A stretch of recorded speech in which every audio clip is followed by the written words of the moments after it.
Olá, olá e olá. Sejam muito bem-vindos ao episódio 6 do Pod Júris. E para você que chegou até aqui, já parou para pensar em quem tem acesso à justiça no Brasil?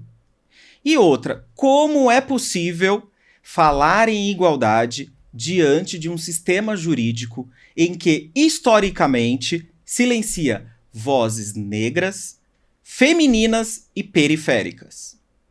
Para quem ainda não me conhece, eu sou o Dr. Douglas, sou advogado e sou historiador. Sabe qual é o tema que a gente vai tratar hoje? Vamos lá. Justiça, gênero e raça. Estratégias jurídicas para combater violência e discriminação. Então, para quem aí já conhece, quem está chegando agora, não esqueça de acionar o sininho e seguir o Pod Júris. Vem conosco.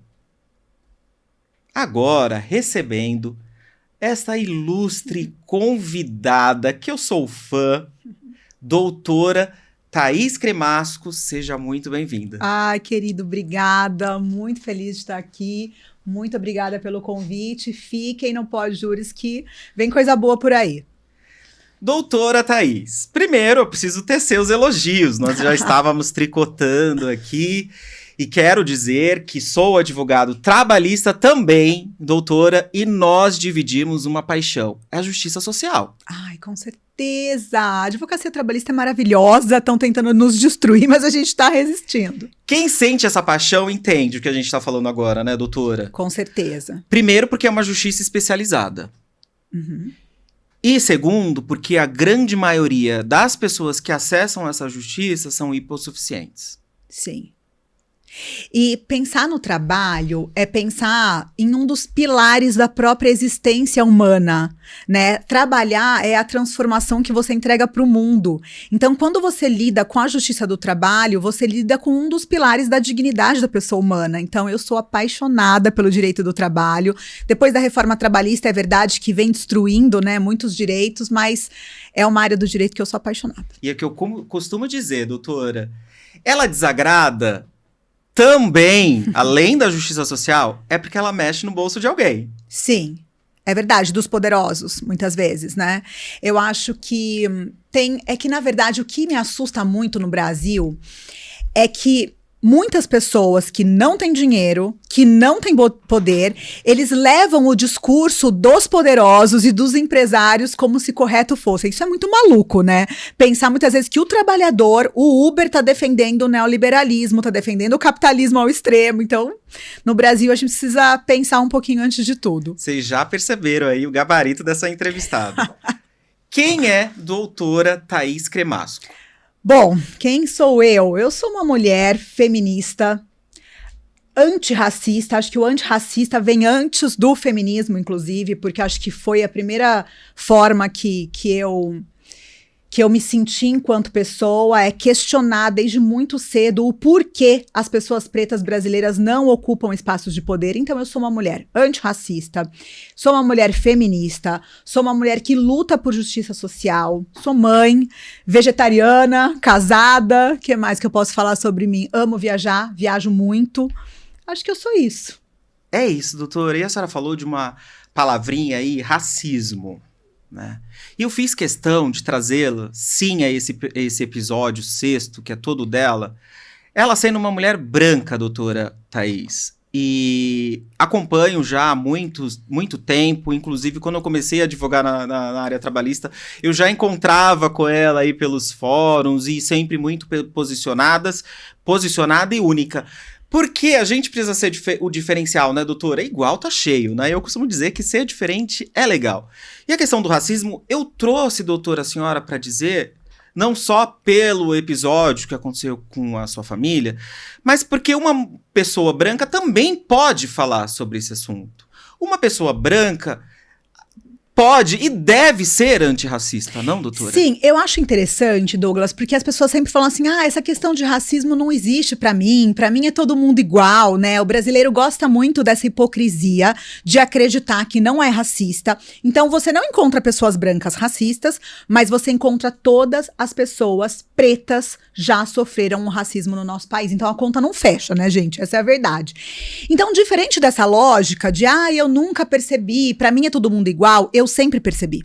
Desde muito criança, eu sempre percebi que o racismo existia, que existia uma diferença, que as pessoas pretas não ocupavam espaços de poder no nosso país. Então foi algo que sempre me tocou. E que sempre ocupou a minha mente, né? Essa ideia de o que acontece, né? Que as pessoas se diferenciam através da cor. O Brasil é um dos países mais racistas do mundo, né? Porque aqui as pessoas pretas não conseguem ocupar espaços, né? Espaços de poder, né? É bom deixar claro. Então, eu acho que sempre foi uma pauta que me ocupou. E as pessoas sempre se impressionaram. Eu tenho 43 anos. E as pessoas sempre falaram, nossa, quando eu comecei a namorar, com 15 anos de idade, eu já namorava pessoas pretas. E isso assustava a sociedade a ponto, Douglas, e olha que interessante isso, né? Existem muitos estudos falando sobre a loucurização de mulheres. Essa ideia de que mulher é louca. Então, muito jovem, eu já fui taxada como uma mulher muito esquisita, muito louca, porque é uma mulher da classe média alta que namorava uma pessoa preta. E a pessoa preta, aqui na nossa cidade, era uma pessoa que não tinha a mesma condição social que eu. Então, isso chocava a sociedade. Então, na verdade, eu sempre fui uma mulher outlier. Sempre estive fora do que as pessoas esperavam de mim. Doutora Thaís, parabéns pela tua sensibilidade aí desde a infância. É isso. Nasceu aí pra fazer a diferença. Não sei, vamos ver. Tô tentando. Tá, já tem transformado muito, doutora. Pelo menos a voz chegando, né? E não é só também abraça a questão do racismo, mas também da proteção aí das mulheres. E é isso, doutora. É o pacto da branquitude. Pacto da branquitude, letramento racial. É algo que o branco precisa estudar. Sim. Sabe o que é muito legal? O CNJ, estamos falando com advogado, então todo mundo sabe, o Conselho Nacional de Justiça percebeu que o pacto da branquitude é forte, ou seja, a gente... Doutora, principalmente nos tribunais. Principalmente nos tribunais. Fortíssimo. Porque essa semana eu conversando com uma colega, ela disse o seguinte, que ainda que o juiz preto chegue lá, quando ele chega, ele experiencia o quê? O isolamento. Sim. Né? Ela disse, na realidade, ela disse uma outra palavra que agora me fugiu, mas sou juiz preto, estou num lugar de poder, mas você sente ainda que ali ainda você não é muito bem-vindo. E a gente precisa falar isso. Ele precisa embranquecer para caber naquele espaço. Exatamente, ele precisa embranquecer. É muito triste, né? Mas por isso que a gente não pode cansar de falar isso nunca. O Tribunal de Justiça tem 2 desembargadores. O de São Paulo, o maior da América Latina. Inclusive, já falei em um dos episódios aqui, acredito que foi no primeiro com a doutora Yandra, com relação, inclusive, ao apagamento da nossa etnia nesses setores de heteroidentificação. Sim. Porque se eu não sou branco, eu não sou preto, eu não sou pardo, o que eu sou? Né? Então, já começa aí por esses setores aí que começam a avaliar quem pode ou não sofrer racismo. O pardo também sofre, doutor. Com certeza. E é interessante porque, assim, o Conselho Nacional de Justiça, eu tenho muita esperança, né? Eu sou uma pessoa que tem muita esperança. Eu acredito que o Brasil pode se livrar, né, de todos esses malefícios para a sociedade. E o CNJ trouxe um protocolo muito bom de combate à violência de raça. Na verdade, primeiro foi o combate à violência de gênero e agora o protocolo do CNJ de combate à violência de raça, que obriga o magistrado a entender o racismo estrutural como regra. Porque não existe uma pessoa não branca igual como você, né? Não interessa se é preto ou se é pardo, mas não existe uma pessoa não branca que não vá sofrer com o racismo, porque ele está estrutural. Ele está dentro, emaranhado nas relações sociais. E essa estrutura que a senhora fala, eu também, aí, quase me formando em antropologia, a gente fala de cultura, né? Então, a gente tem de 1888 ainda, né? Ainda colhendo esses frutos maléficos da nossa sociedade. que principalmente é o racismo estrutural. Ainda que a legislação seja contra, puna, mas um juiz que julga... eu gosto de trazer os tribunais, os magistrados, porque são pessoas que estão decidindo pela vida de outras pessoas, né? Esses dias eu li, assim, um julgado de uma condenação com relação ao racismo. Esse juiz, eu não me lembro se era de Americana, mas ele disse que sim, o racismo, e ele é uma pessoa branca que sim, fundamentou a decisão dele, e uma das pessoas que foram condenadas também era uma pessoa preta, ele fundamentou que sim, a pessoa preta pode... praticar o reproduzir, racismo. com certeza, reproduz. A mulher pode reproduzir o machismo, né? Porque Sim. a gente tá falando de cultura. Por isso que eu tô falando. Cultura, eu não canso de falar. A gente veste a capa cultural. Sim, né? Eu gosto de dizer que a mulher não pratica machismo e o preto não pratica racismo, mas ele pode reproduzir. Reproduzir, a reprodução, né? E nessa reprodução, eu gosto de dizer, doutora, porque o que acontece? A gente também sofreu uma questão de branquitude, de embranquecimento da nossa sociedade durante aí a nossa história. Então, talvez das pessoas pretas, né, ou pardas, queiram se embranquecer justamente para serem pra caber, cabida, pra ser aceita. né? O que isso é muito triste, porque temos toda uma história, uma herança que vem aí da África, ali onde tudo começou. Mas isso foi criminalizado no Brasil e ainda é, né? Quando a gente pensa, na liberação, os pretos não são mais escravos, a primeira lei... Depois, né, de que os pretos não puderam estar livres, foi a criminalização da música preta, a criminalização, a lei da vadiagem. Então, a pessoa preta estava na rua porque não tinha onde morar, porque não tinha terra, e era preso por vadiagem. Assim começou o encarceramento em massa da população preta. Lembrando, né, da questão da religião, que é monoteísta, né? Então, o único Deus. Então, todos os demais serão expurgados da sociedade, né? Então, por isso que eu trouxe essa questão antropológica, porque... a sociedade vem passando a capa, né? Então vai passando para os seus descendentes. E eu fiz questão de trazer a doutora aqui, porque não sei se a sua ascendência vestiu essa capa, mas a senhora não veste ela. Ô Douglas, eu não sei, né, de onde vem esse meu anseio de lutar por pautas, mas o que eu penso, assim... Até tem uma questão pra mim que é totalmente ideológica. Tenho marido preto, tenho filhos pretos, luto por justiça, acredito num mundo melhor. Mas eu acho que, para além disso, o profissional de 2025 que não entender o que são esses protocolos e que não entender a aplicação disso no direito não vai sobreviver. Porque a inteligência artificial tá aqui mordendo o nosso calcanhar para que a gente mude enquanto profissional, crie novas teses, melhores teses. Então, quem não estiver preparado para esse mundo não vai ganhar dinheiro. Vai ficar para trás. Vai ficar para trás. E ela é a protagonista do episódio e num dos vídeos que a senhora produziu, eu me lembro, assim, inicialmente da sua fala. E ela dizia o seguinte: eu na condição de privilégio. Sim. Né?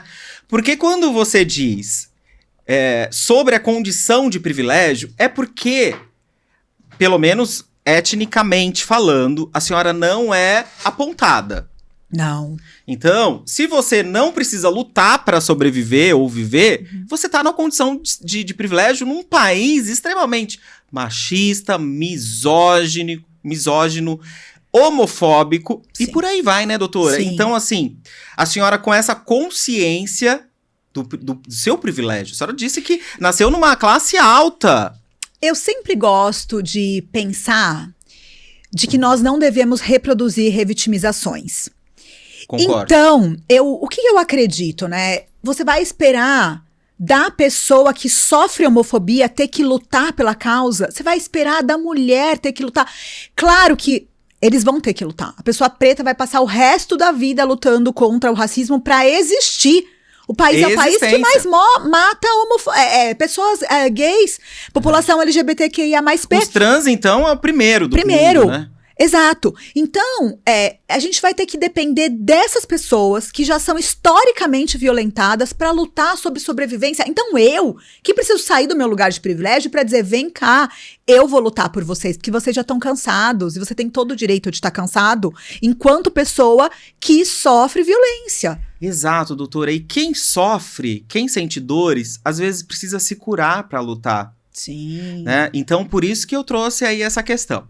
Doutora Thaís Cremasco já foi aí presidente da Associação dos Advogados Trabalhistas de Campinas, Sim. assim, tem uma série de cargos aí que a senhora exerceu, vem exercendo, cargos de direção, de poder, inclusive, dentro da nossa instituição, que é a OAB.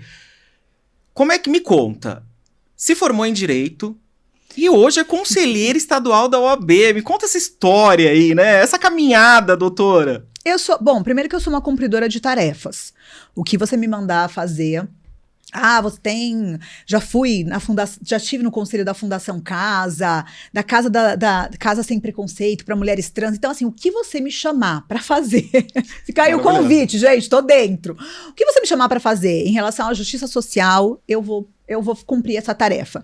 Então, eu sempre gostei de cumprir agendas que tinham o meu objetivo de lutar contra qualquer violência que atingisse qualquer pessoa. Então, e outra coisa que eu gosto muito, Douglas, é estudar. Eu amo estudar. Você fala pra mim, Thaís, tem um curso, eu vou. Vai fazer uma pós, eu vou. Então, as pessoas me perguntam, o que você faz na advocacia? Tudo. Absolutamente tudo.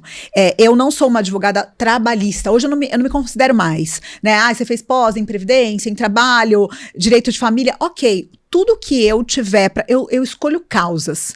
Eu escolho causas que eu acredito. Então a minha trajetória sempre foi de muito estudo. Né? Eu acho que a mulher tem que estudar mais do que o homem, porque pra gente cair como louca, incompetente, burra, é um 2, né? Então eu sempre gostei. E se a doutora consegue refutar, né? Isso aí fica maravilhoso, né? Não há machismo que resista. Exato. Então eu sempre fui muito disso, de me preparar ao máximo, me preparar mais. Então eu estudo todos os dias. O que você me convidar para estudar, eu vou estudar. Então o meu lazer é estudar, eu amo estudar. Então acho que a minha trajetória foi muito baseada nisso. Cumprir tarefas das quais eu fui convidada, tentar fazer o meu melhor, transformar os espaços que eu cheguei, porque se eu tô numa pauta, então hoje eu tô na pasta, eu sou presidente da pasta de comissão de violência contra a mulher dentro da OAB São Paulo. Se eu tô nessa pasta, eu tenho que fazer o meu melhor. Porque vidas de mulheres dependem da minha coragem, então isso me faz andar demais, me faz correr. E foi bom a gente trazer isso, doutor, porque esses dias eu falei numa live aqui do Pod Júris lá no Instagram. Quem puder já corre lá e segue. Esses dias eu tava assistindo uma sessão num tribunal, não lembro qual. E ali, na câmera, apareceram 3 desembargadores, né? Entre eles o presidente e uma desembargadora. Na hora da fala dos desembargadores, homens, era todo um compadrio, toda uma amizade, toda uma paciência. Mas na hora da desembargadora falar, é uma falta de paciência, é uma cobrança exacerbada. E se você tem um olhar de letramento você percebe que é machismo e que não é mimimi. Sim, é muito... Eu entendo a pessoa que não estuda e tenta acreditar que o machismo não existe, que o racismo não existe, que a homofobia não existe, porque é uma vida, talvez... a ignorância é confortável, né? E viver só naquela bolha... Na alienação. Exatamente. Então pode ser que a pessoa tenha um certo conforto de não ter letramento, mas o letramento é urgente. Te faz sobreviver nos espaços. Doutora, a gente se transforma com sociedade. Há 160 anos, 140 anos, por aí, se eu não errar, nós tínhamos pessoas encarceradas em casa, trazidas, arrancadas do continente africano, para serem serviçais e criminalizadas por suas religiões, por suas práticas, que eu fico extremamente feliz quando eu vejo eles professando a fé deles ainda, a resistência. Eu fico extremamente feliz, ainda que tenha sido ali gerado numa religião monoteísta, de acreditar no único Deus. Mas se você vai pro letramento, doutora, você sabe que o ser humano é diverso. E sabe outra coisa maravilhosa que eu pensei quando você falava? Muito louco, as pessoas falam assim, ai, no meu tempo, né, não tinha tanto gay, no meu tempo, não tinha tanto divórcio, no meu tempo... Gente, não é isso, as pessoas eram silenciadas. As pessoas não tinham vozes, Exato, não mas tinham elas existiam. oportunidades. As mulheres, doutora, elas eram simplesmente excluídas pelo simples fato de serem desquitadas. Olha esse nome. Quando eu me separei, eu senti. Há 10 anos atrás. Há 10 anos atrás, gente. Eu senti exclusão pelo fato de eu ter me separado. Eu virei um problema nas rodas e fui. Esse preconceito existe até hoje. O racismo. O racismo, gente, basta você ter um parceiro negro, um filho negro, você conviver intimamente, você amar verdadeiramente uma pessoa preta. Eu não tô dizendo que, eu tenho uma empregada preta, eu tenho... Não. Eu até tenho um amigo. Não é, é amar profundamente. Quando você ama profundamente uma pessoa LGBTQIA+P, quando você ama profundamente uma pessoa preta, você percebe as violências que essas pessoas sofrem. E eu, como homem cis gay, doutora, eu ouço muito nas rodas... mas eu aceito um filho hétero, ou um filho gay. Aliás, eu aceito vocês, né? Porque tem um casamento homoafetivo e a gente transita também ali na heteronormatividade. Uhum. Então a gente ouve muito isso. E eu converso muito com meu marido o seguinte: a gente aceita? E se a gente fosse filho deles? Exato. Será que realmente é isso que a gente traz, né? A homofobia ali, é muito fácil você ter ali um gay ali pra te divertir. Isso é fato, porque o sofrimento faz a gente ser para o humor, né? Os melhores humoristas... E uma outra coisa... Eu acho que vocês foram tão silenciados na sua existência na infância para poder caber na heteronormatividade, né? Quando a gente fala, os pais agora estão... Isso é ótimo, porque daí você às vezes é criança, é feliz. Aquela felicidade que você não podia expressar na infância, porque o seu pai ia olhar estranho, a sua mãe ia olhar estranho.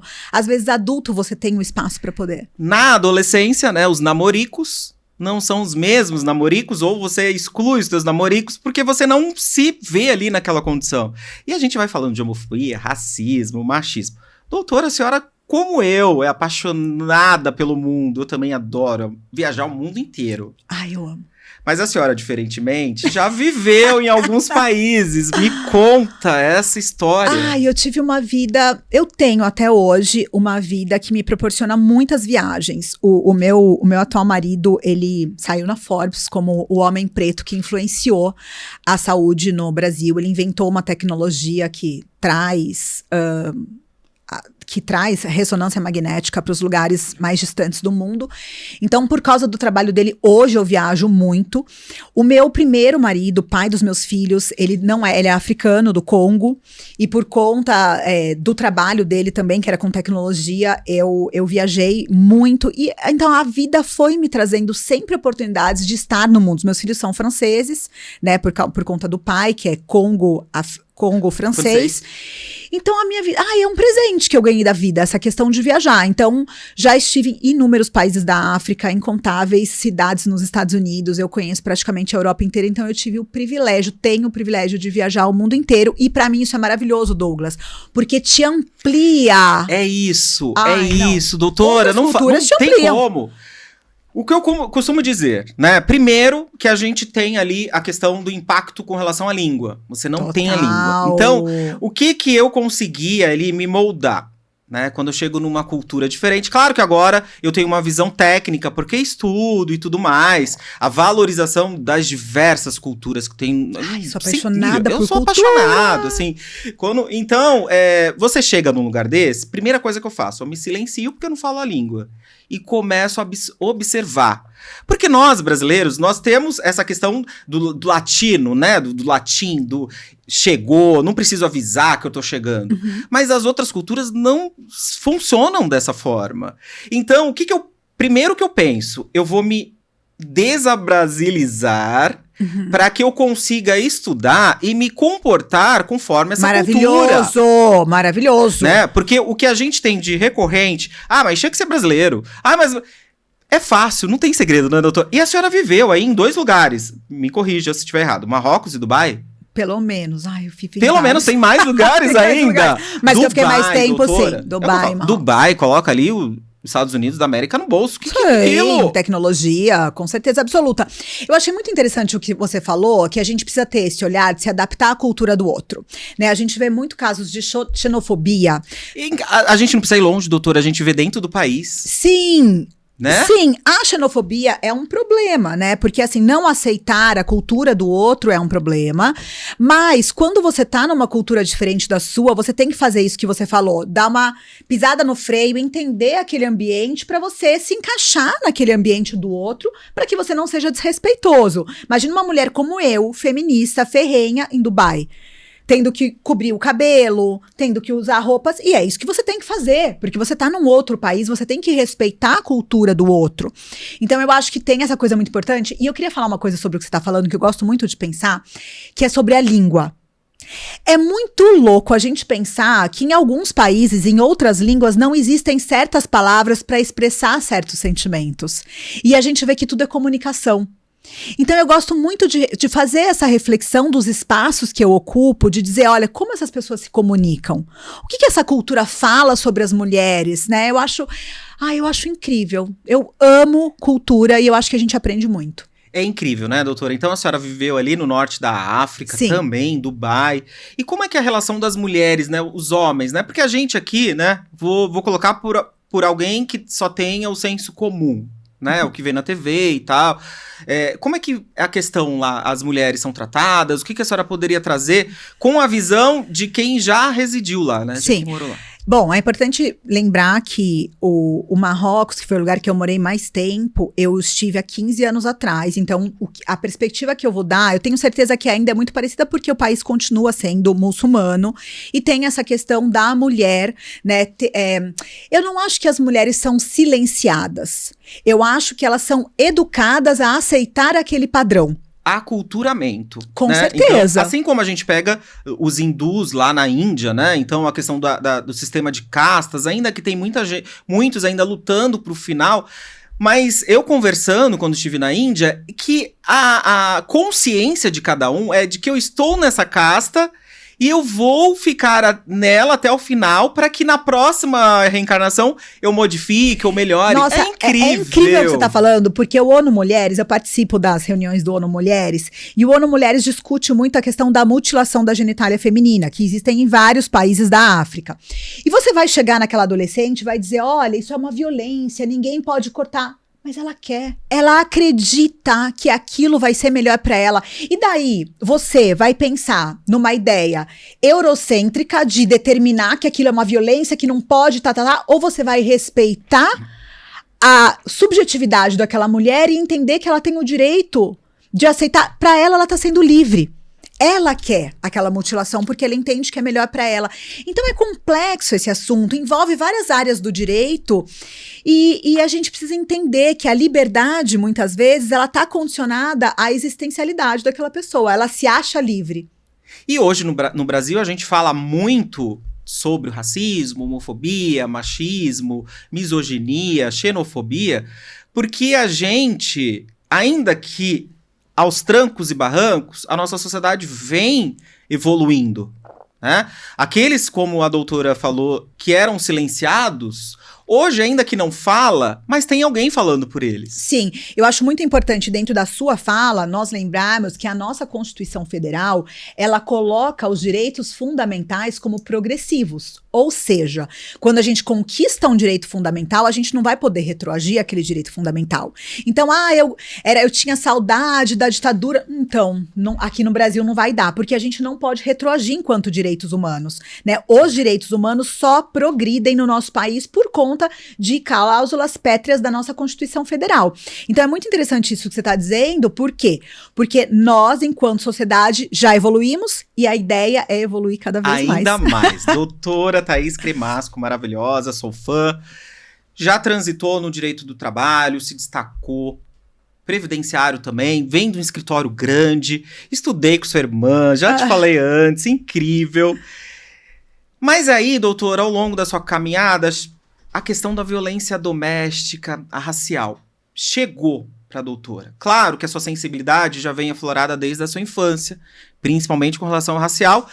Acredito que por ter sido uma mulher privilegiada, como a senhora disse, nunca tenha sofrido qualquer tipo de violência por ser mulher.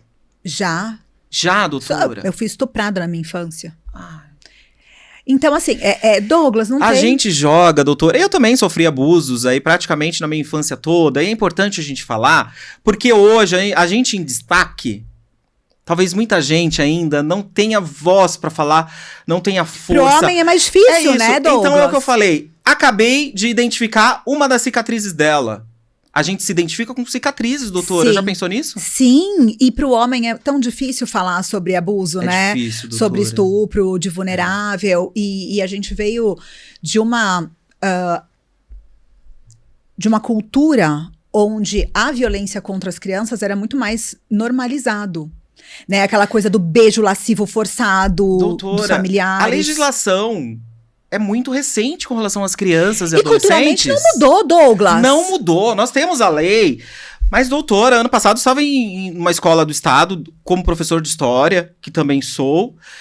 As crianças e adolescentes continuam sendo violentadas, abusadas. Sim, às vezes aparece vídeo na internet do pai beijando na boca da filha à força. Que é isso? E vai muito mais além, que precisamos falar muito mais, porque o sistema... E eu coloco a minha cara a falar mesmo.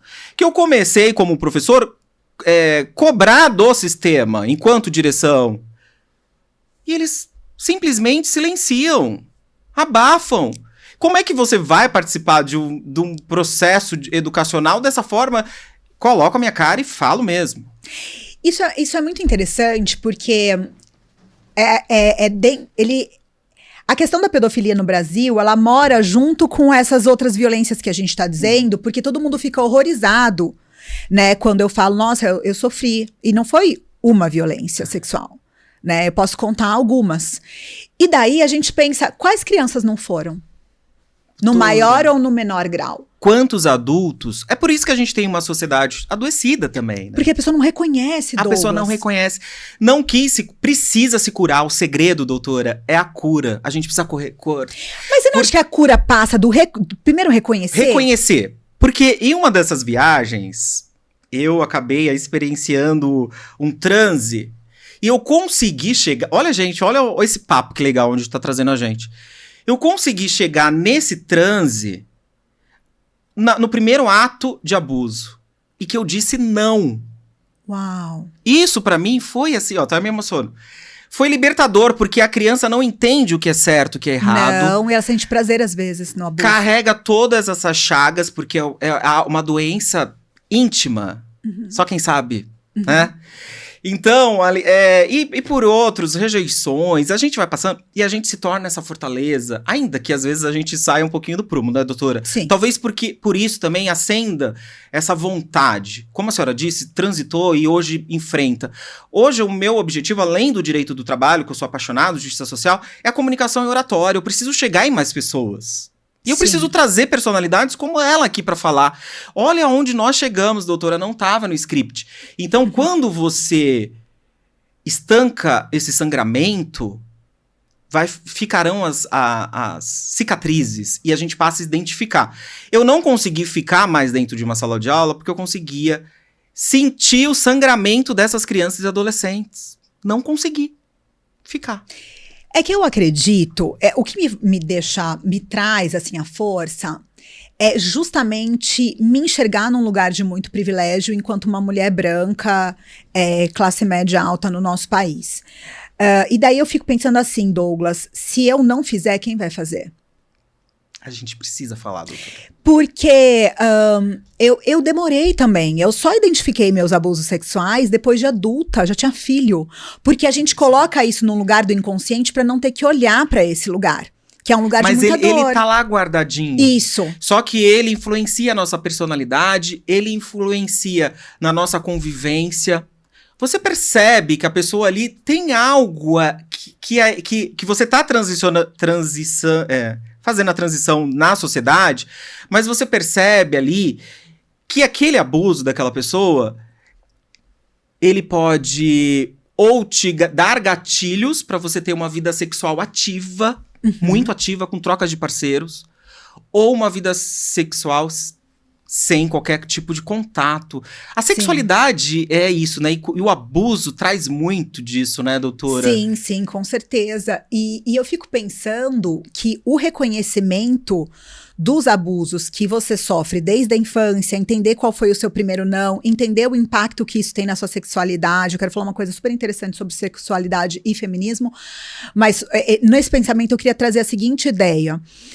É através do reconhecimento dos nossos primeiros abusos e da coragem de entender que fomos vítimas e conseguimos sobreviver apesar dessas violências, que a gente consegue seguir e reconhecer os abusos de aqui e de agora. Porque não é porque hoje o Douglas está nessa posição, eu estou nessa posição, que a gente não sofre abuso. A gente sofre abuso o tempo todo. O tempo todo.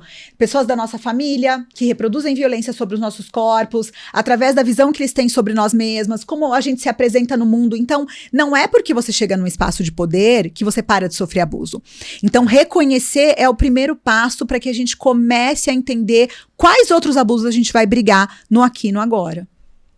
E é isso, doutora. Obrigado aí por ter falado assim com tanta maturidade sobre esse tema, né? E a sua história de vida também com relação às mulheres, né, doutora? Me conta sobre esse coletivo Mulheres pela Justiça. Sim, o Mulheres pela Justiça. Não, ela é excepcional, conta pra gente. Doutora, a senhora é necessária. Obrigada. O Mulheres pela Justiça começou em 2017, quando a gente começou a perceber que começou uma crescente de casos, né, aparecer casos a questões de violência, e isso não aparecia no Poder Judiciário. Então as mulheres seguiam silenciadas. Porque assim, eu fico pensando, por que eu montei o Mulheres pela Justiça, e talvez nem seja tão correto os motivos, pensando nas regras da OAB, da nossa instituição, foi para fazer uma advocacia de qualidade pro bono para mulheres. Porque eu falo, a mulher é estuprada, ela vai ter que pagar um advogado? Ela tem a defensoria, mas que às vezes não está preparada, que vai perguntar com que roupa que ela estava. Hoje em dia, a OAB trouxe muita qualidade para a defensoria. Em 2017, isso não existia. Então, é para trazer uma advocacia popular para mulheres vítimas de violência, seja lá qual violência ela sofreu. A gente precisa lembrar que a Lei Maria da Penha coloca 5 tipos de violência contra a mulher. Não é só violência física. Tem a violência moral, a violência psicológica, a violência sexual, que pode acontecer no casamento. E acontece. E as mulheres não sabem reconhecer. Né? E a violência financeira, que também é muito difícil de reconhecer. As mulheres não reconhecem, às vezes sofrem essas violências pelos seus pais, pelos seus irmãos, quando tem uma empresa familiar. Sofrem essa violência no casamento e as mulheres não percebem. Então, Mulheres pela Justiça existe para isso, para que as mulheres reconheçam, denunciem e sim processem para que elas saiam dessas violências. E a mulher, ela tem o direito de dizer não. E o homem tem o dever de acatar o não.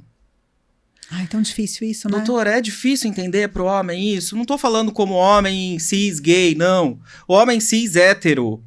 Doutora, foi bom chegar nisso. Não tem muito também da questão ali da criação dos filhos meninos? Total. A mulher, né? Sobretudo a mãe ali. Porque eu vejo muito a mãe como uma condição serviçal do filho. Sim. Ela sempre à disposição do menino. Sim. A menina não, a menina vai lá fazer e tudo mais. Mas o menino, ele sempre tá na condição de ser servido. E ele traz isso, como a gente falou da capa cultural. Ele traz pra vida adulta e transfere pra figura da mulher a questão de serviçal também. Sim, a nossa sociedade é muito doente, porque a gente tem brinquedo de menino e de menina. E olha pra esses brinquedos. Do que a menina brinca? Casinha, bonequinha, brinca de ser mãe. E o menino construindo aeronave. Doutora, a gente fala do Congresso Nacional há pouco tempo, menino veste azul, menina rosa. Um verdadeiro show de horrores, absurdo. Sabe uma coisa que as pessoas não percebem, Douglas, que eu acho surreal? As pessoas não percebem que a violência é uma escalada de pequenas coisas. Então, quando você fala, deixa aquele comediante que eu esqueci o nome fazer piada misógina, machista, homofóbica, deixa falar meninas vestem. Não pode, porque o meninas veste rosa e o menino veste azul é o primeiro degrau da escada que mata uma mulher a cada 6 horas no nosso país, que estupra uma mulher a cada 8 minutos. É a mesma coisa. E assim, doutora, sabe o que me choca? Esse moralismo todo, né?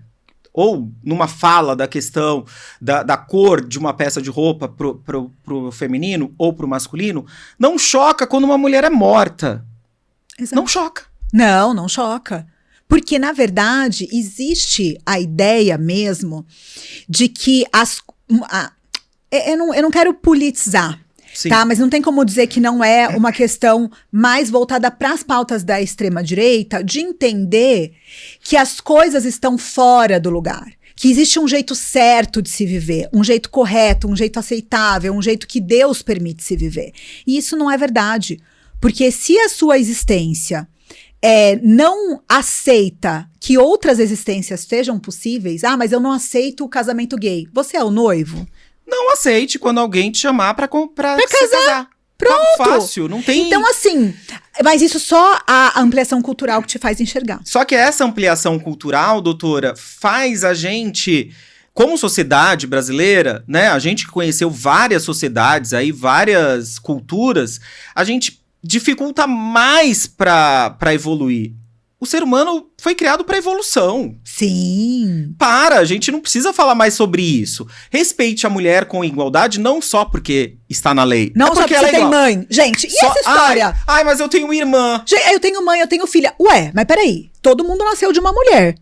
Se ter mãe, ter amigo preto, ter amigo gay fosse suficiente para não te fazer violento, ninguém mataria a mulher, porque todo mundo nasceu de uma. E a senhora trazendo a extrema-direita, né? Então é uma técnica que ela utiliza de negação. Não existe racismo no país, Exato. Não existe machismo.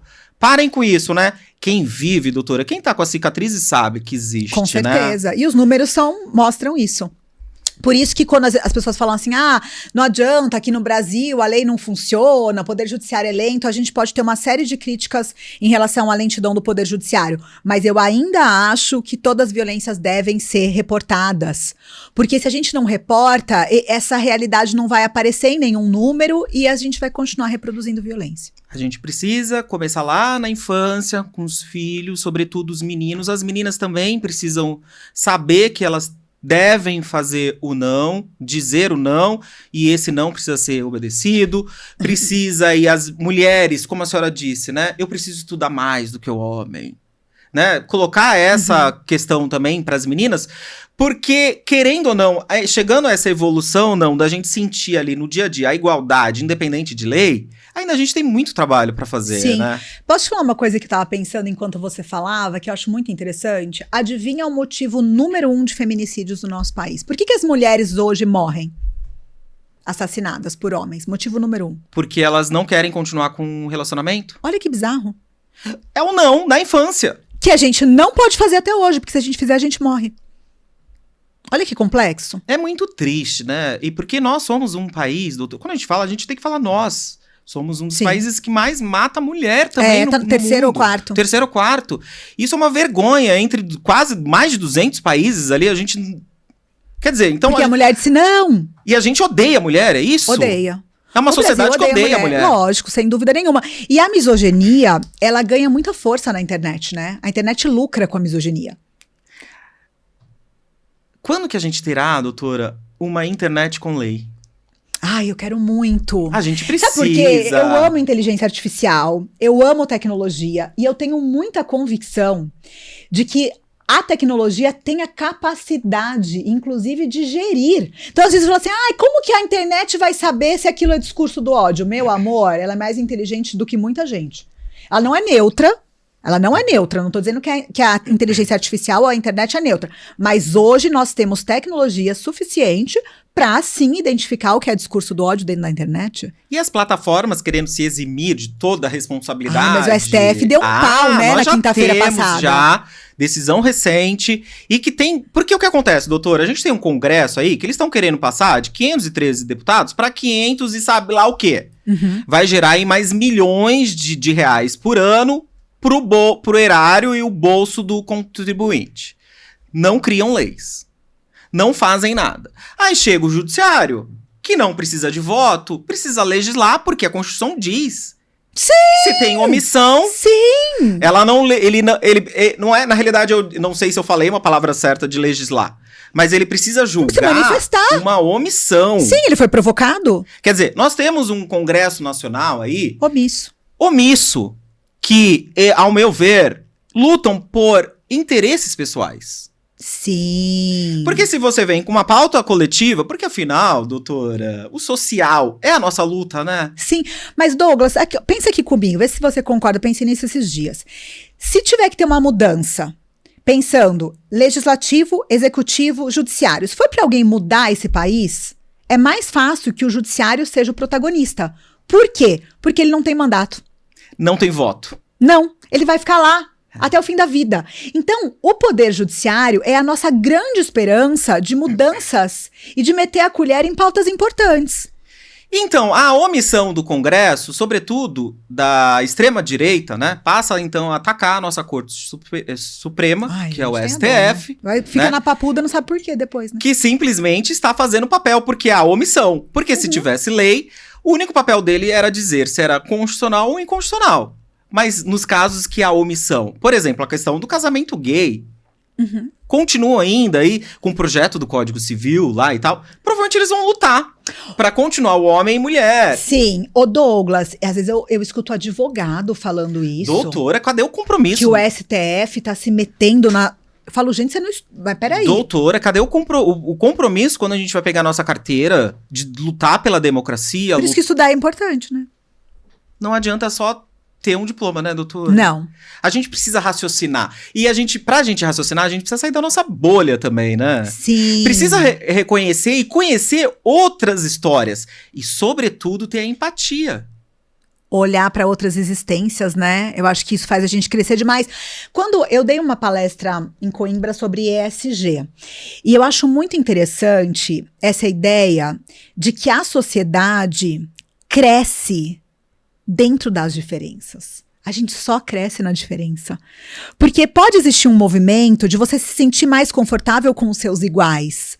Mas a diferença, dentro de uma empresa, te traz perspectivas de multiculturais, perspectivas de gênero, de raça. Então, assim, nós crescemos na diferença, Douglas, isso é inegável. Então, se você é aquele advogado, eu só faço isso, previdenciário, não.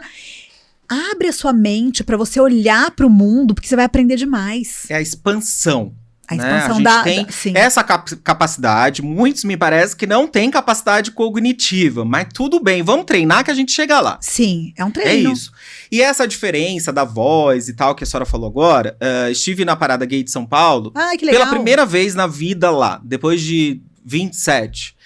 E eu gosto muito de observar, né? Então aquelas vozes, aquelas cicatrizes de que a gente está vivo. Não é só por direitos, é pela nossa existência. E você se sente confortável em transitar no poder judiciário com essa liberdade? Você consegue ser vivo no poder judiciário sendo homem gay cis? No poder judiciário, talvez eu não demonstre pelos trejeitos ou, enfim, acredito que a minha figura não seja mais para o feminino quando é a questão da aceitação ou não. Mas eu sinto muita falta de juízes gays, né? Inclusive, a gente entrevistou numa live do Tribunal de Justiça do Estado da Bahia, que ele foi exonerado do cargo. Sim, tem muito. Não sei se a senhora conhece o caso dele, e que ele fez o edital para estagiário só com pessoas LGBTQIAPN+, mas tomou um PAD e a aposentadoria compulsória. Tem juízas que respondem PAD porque colocaram foto de biquíni na timeline. Que judiciário é esse? Que tem uma retidão, né? Que judiciário é esse que vai julgar lá os seus pares, que não exonera por improbidade, muitos deles.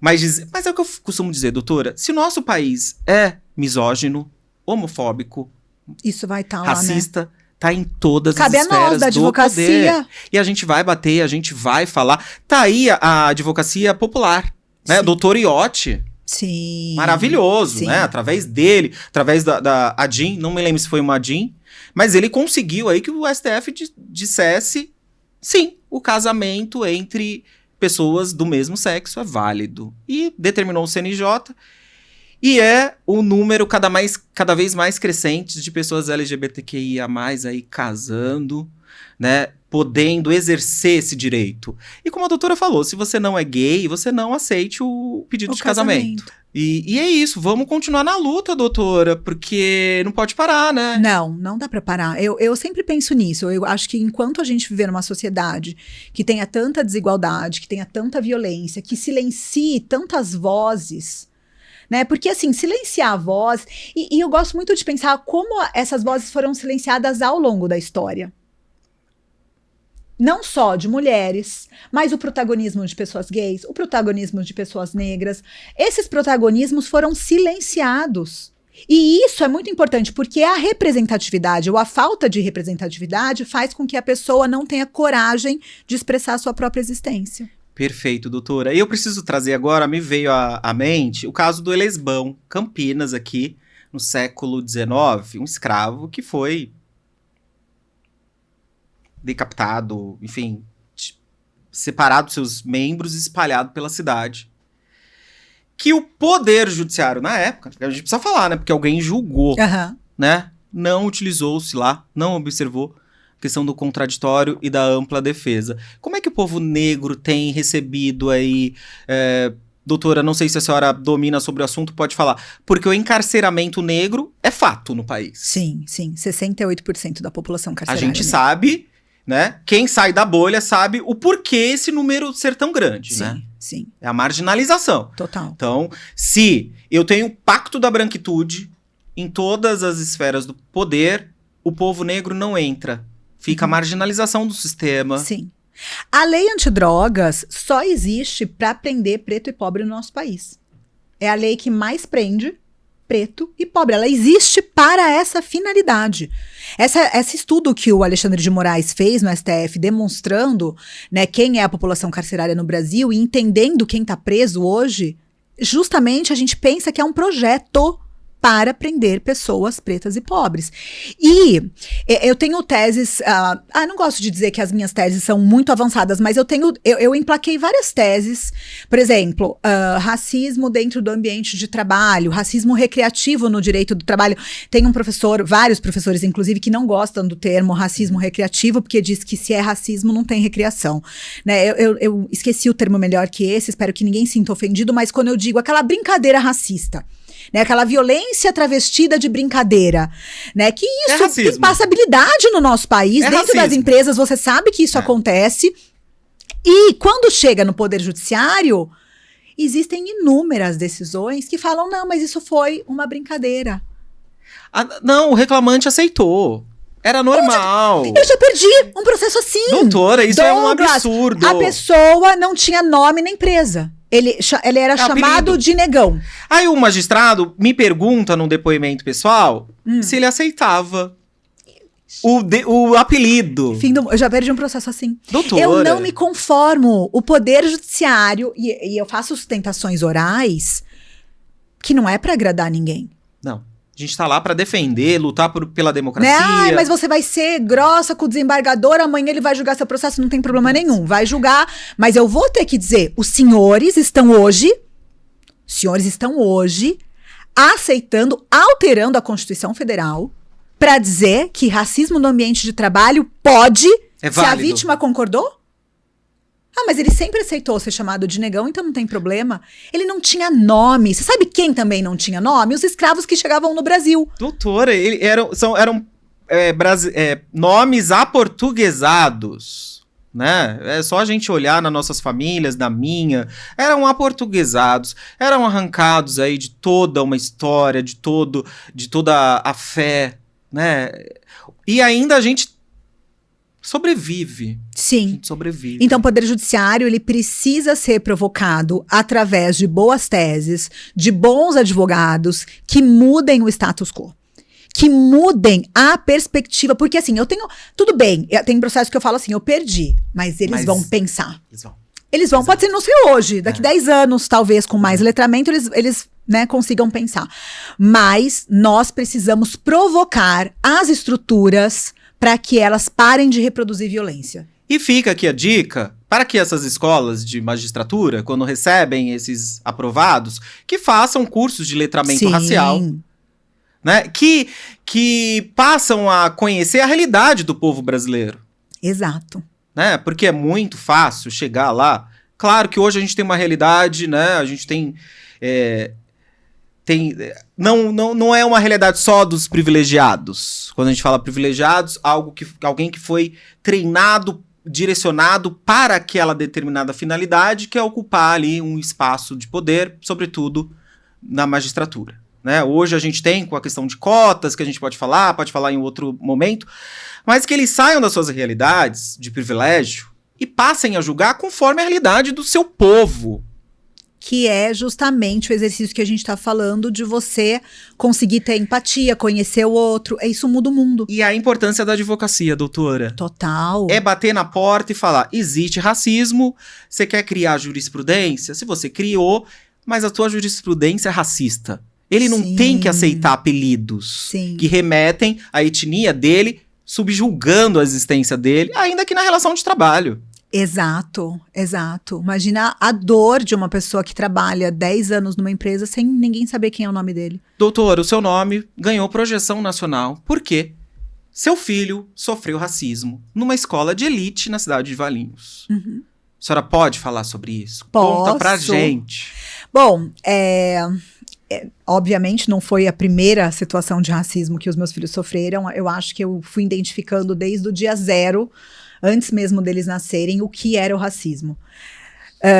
Bom, eu não costumo me calar diante de injustiças, né? Não seria diferente quando aconteceu com meu filho. Eu resolvi levar à frente o que o nosso país entendia como brincadeira de criança dentro das escolas. E eu acho que essa é uma das coisas que eu tenho mais orgulho de ter feito na minha vida, porque eu abri um precedente nacional de que as escolas fossem vistas sem essa concordância de que isso é brincadeira.